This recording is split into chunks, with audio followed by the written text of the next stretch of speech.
Assalamualaikum warahmatullahi wabarakatuh. Waalaikumsalam. Bismillahirrahmanirrahim. Video ini saya buat untuk saudara Al-Habib Habib Idrus Al-Masyhur, yang salah satu tim daripada Habib Hanif ya. Video ini saya buat untuk ucapan terima kasih kepada beliau, yang katanya beliau menyampaikan ada kiriman data Wali Songo dari Yaman ya, katanya. Terima kasih Habib, terima kasih datanya, namun sayangnya bukan maksud saya menolak Bib, tapi perkara data nasab ini kan yang betul kan pasti satu, itu nggak mungkin dua.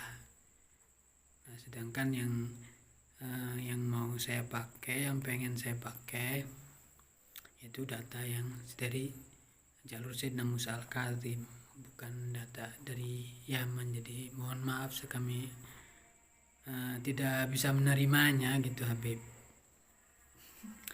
karena saya rasa percuma juga kalau saya menerima data tersebut gitu Habib. Soalnya kalaupun saya terima, kayaknya sepertinya itu tetap saja gitu jauh, nggak akan bisa kalau nikah sama Sarifah. Nggak bakalan bisa, serius. Soalnya kenapa? Soalnya begini Beb, di Samsu Zohiro Wali Songo kan dicatat sebagai Banglawi ya, di Banglawikan gitu Beb ya. Namun di kitab yang setelahnya Samsu Zohiro, kitab Al-Mu'jamul Latif, itu dimaskukan gitu, Dibukukan. Maskuk. Jadi statusnya itu nasabnya tuh maskuk, di mang gitu, diragukan gitu. Jadi awalnya kita dibalawikan, kemudian diragukan. Ya kalau pada akhirnya diragukan, ya nanti nggak bisa nikah sama Sarifah Bib. jadi percuma ya Bib ya.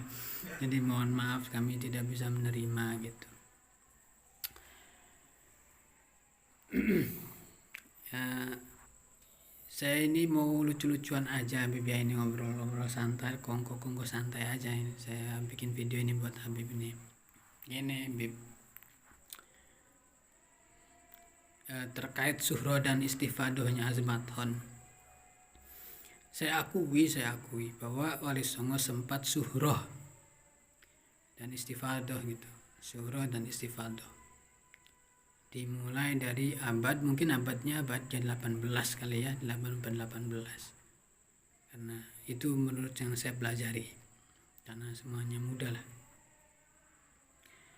Khususnya untuk Gunung Jati ya, untuk Surya Gunung Jati, suhroh dan istifadohnya masyhurnya itu pahamnya memang ke Azmathon.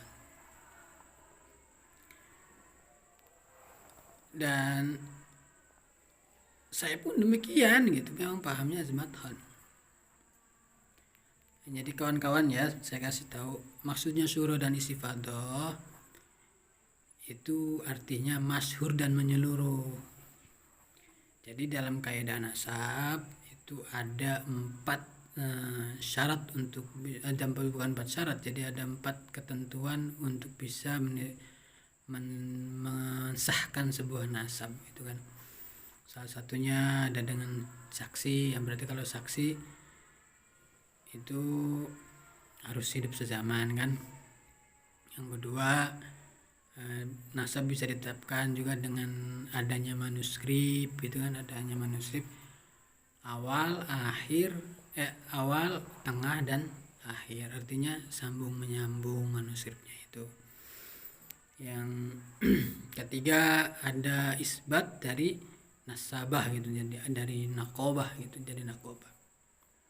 Yang terakhir, yang keempat, itu adalah nasab bisa disahkan melalui teori metode syuhrah wal istifadah, yang artinya masyhur secara menyeluruh, masyhur dan menyeluruh masyhurnya gitu. Jadi kalau orang itu sudah masyhur dan menyeluruh masyhurnya sebagai azmathon, ya berarti sudah sah menjadi azmathon. Jadi saya itu juga sudah sah menjadi habib sebetulnya gitu. cuma sepertinya nggak bakalan bisa lah masih kalau nikah sama Syarifah mah.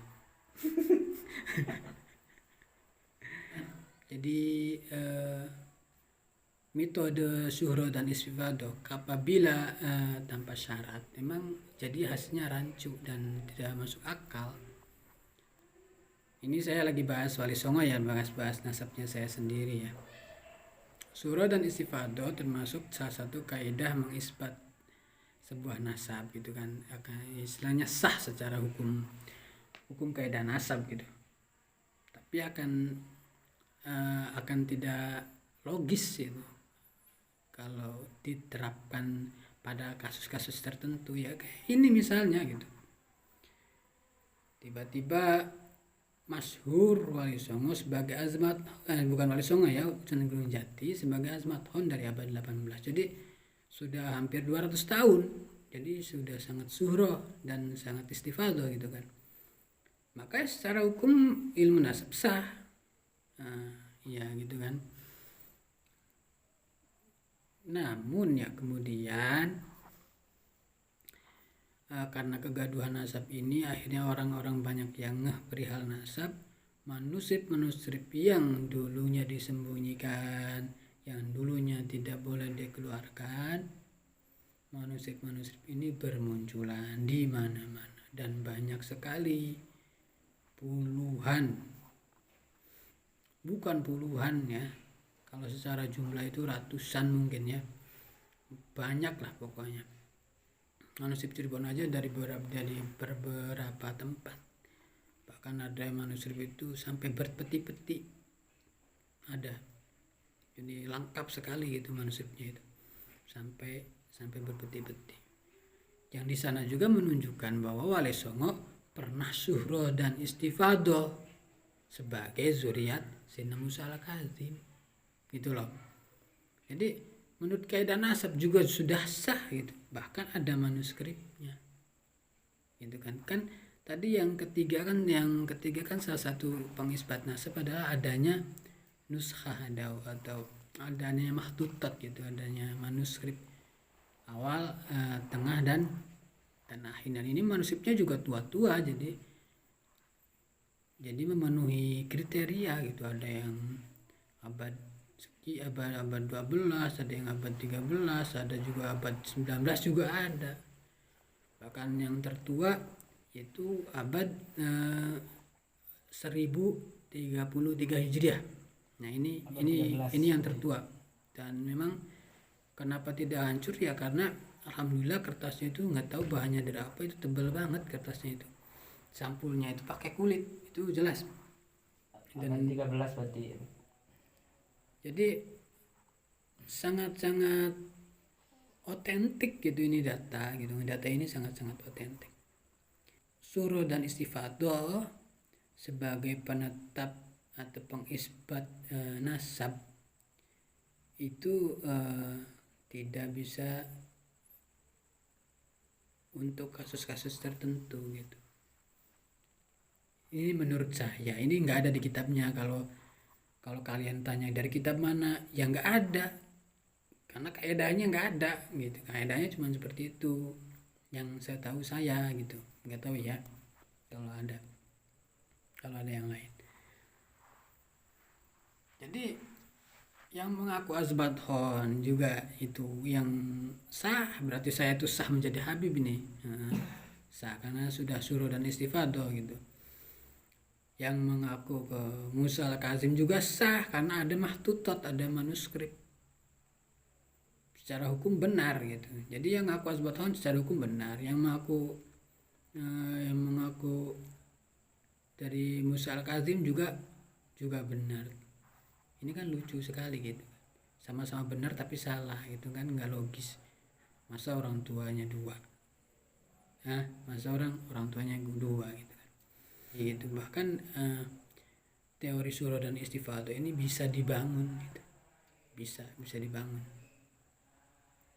Misalkan kemarin yang saya contohkan itu Tukiem bin Sunan Gunung Merapi yang hijrah ke Amerika Latin gitu kan ya.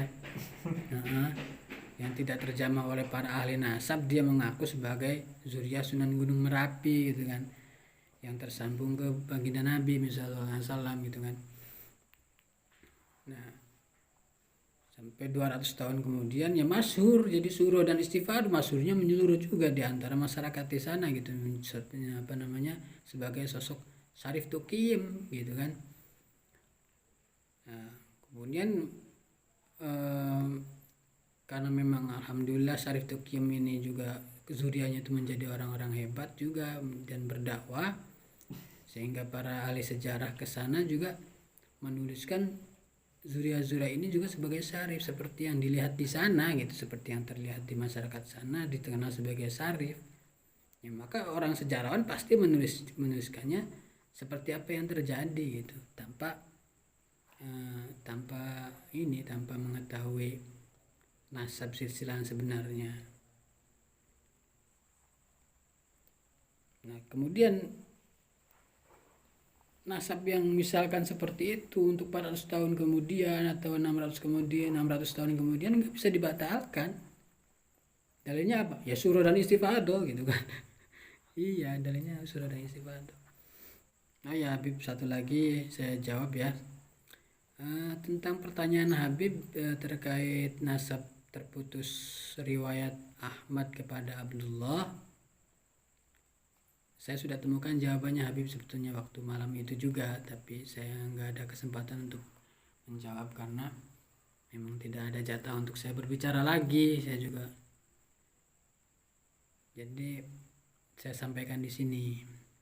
Sudah ada kitabnya, ada yang abad 600 juga ada gitu kan, yang abad 800 juga ada, abad 700 juga ada, kayaknya 700 deh, yang abad 1200 juga ada. Jadi ada semua, ada, alhamdulillah ada semua. Yang abad 900 juga ada semua. Jadi nggak ada istilah terputus riwayat, tidak ada. Jadi seperti itu ya Habib ya. Lebih memilih manuskrip yang kami miliki saja gitu untuk data dari Yaman. Mohon maaf saya tidak bisa menerimanya, tapi terima kasih banyak lah.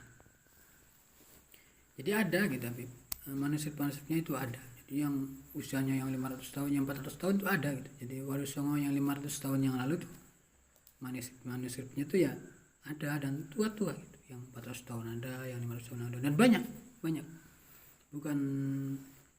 Bukan satu gitu, enggak, banyak. Jadi riwayatnya tuh jelas gitu, meskipun sudah 500 tahun gitu, jelas. Jadi jalur Musa Al-Kazim itu sangat-sangat jelas gitu.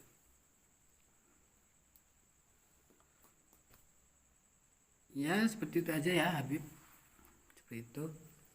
Terima kasih. Assalamualaikum warahmatullahi wabarakatuh.